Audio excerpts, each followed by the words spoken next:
Chairman Johnson, Ranking Member Blumenthal, and members of the Permanent Subcommittee.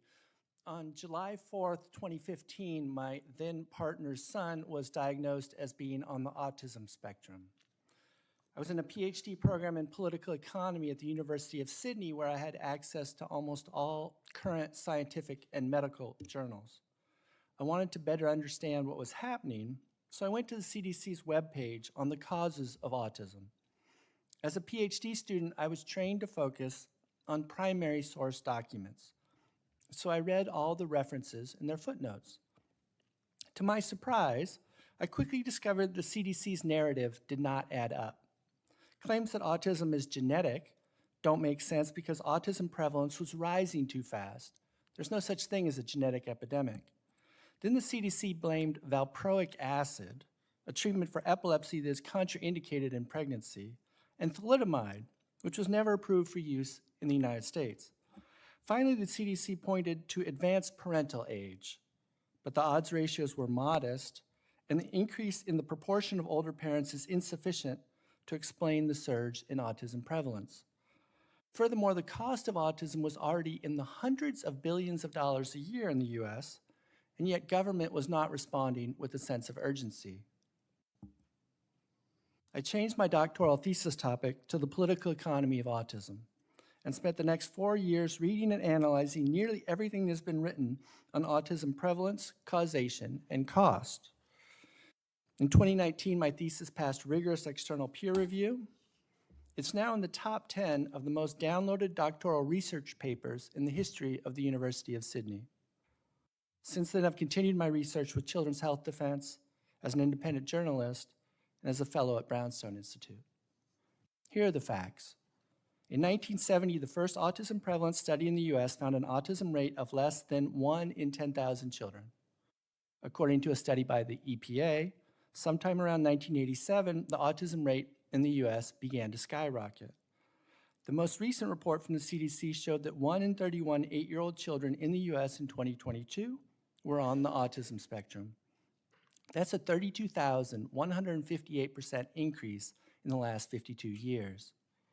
2 massive studies from the best epidemiologists in California show that changes in diagnostic criteria only explain a small fraction of the rise in autism prevalence. There are 22 studies that claim that vaccines don't cause autism. None of these studies have a completely unvaccinated control group. So unfortunately, if you want to understand what's causing the autism epidemic, these studies are of no use. Then there are 5 large genetic research projects: AGREE, SSC, ASC, MISSING, and SPARK. Together, they've produced 501 published papers. The search for the gene for autism has consumed over $2.3 billion, and researchers have almost nothing to show for it because genes don't suddenly create epidemics. The human genome just doesn't change that fast.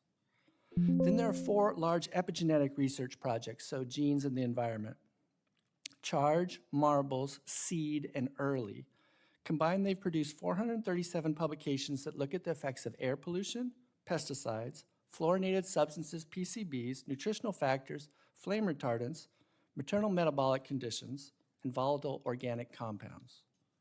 None of these studies control for vaccines as a possible covariate or confounder, so it's impossible to know the true impact of these variables. The critical missing piece in autism research is vaccinated versus unvaccinated studies. Thankfully, there are now 6 good studies that we can rely on.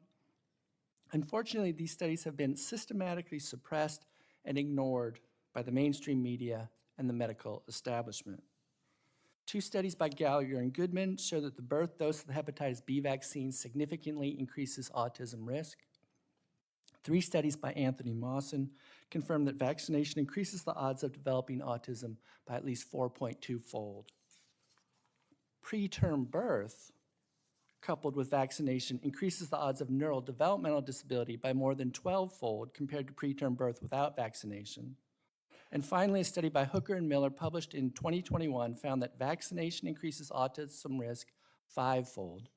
Vaccination in the absence of breastfeeding increases autism risk 12.5-fold. Vaccination in addition to C-section birth increases autism risk 18.7-fold. After conducting the systematic review of 1,000 studies, my belief is that the autism and chronic disease epidemics are primarily caused by toxicants, mostly from vaccines and about a dozen additional toxicants. If we stop exposing children to these hazards in the first place, that would stop the epidemics of chronic illness in children. Now we must summon the political will to act. Thank you.